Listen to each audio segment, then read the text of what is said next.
નમસ્કાર દર્શક મિત્રો, સમાચારની વાત કરવામાં આવે તો દાહોદની ખાન નદીમાંથી મળેલ મૃતદેહનો ભેદ એલસીબીની ટીમે ગણતરીના જ સમયમાં ઉકેલી કાઢ્યો. દાહોદ ખાતે ખાન નદીમાંથી મળેલ મૃતદેહનો ભેદ ઉકેલાયો. મૃતક પાસેથી નાણાંની લૂંટ કરવા હત્યા કરવામાં આવી હતી. મૃતકે ઝપાઝપી કરતા માથામાં પથ્થર મારી મૃતક પાસેથી નાણાંની લૂંટ કરાઈ હતી.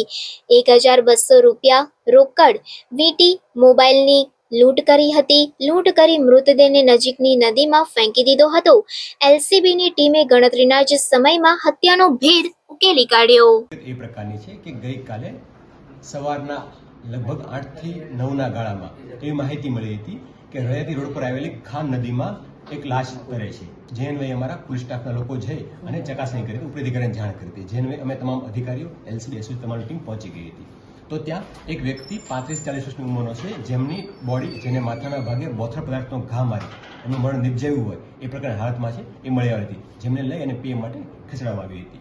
એ દરમિયાન ઝડપીને સર્ચ કરતા એમની ઓળખ સાબિત કરતા પુરાવા મળી આવ્યા હતા. જે આધારે વ્યક્તિ લાલાભાઈ છગનભાઈ ભાભોર, જે આગાવાડા ગામના વતની છે એવું જણાવ્યું હતું. અને એ દરમિયાન એમની ફરિયાદ લેવાની કાર્યવાહી અને અન્ય કાર્યવાહી શરૂ કરી હતી. એલસીબી, એસઓજી, લોકલ પોલીસ એ ડિવિઝનની ટીમો બનાવી આ આરોપી મળી આવે એ માટે સઘન પ્રયત્નો હાથ ધરવામાં આવ્યા હતા.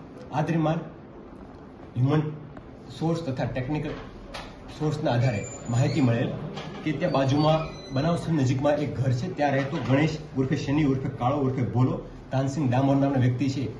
એ બનાવની આગલી રાતે સાંજના સમયે કોઈ એક વ્યક્તિ જોડે ઝઘડો કરતો હોય અને એને સાથે ઝપાઝપી કરતો હોય એ પ્રકારની માહિતી મળી હતી.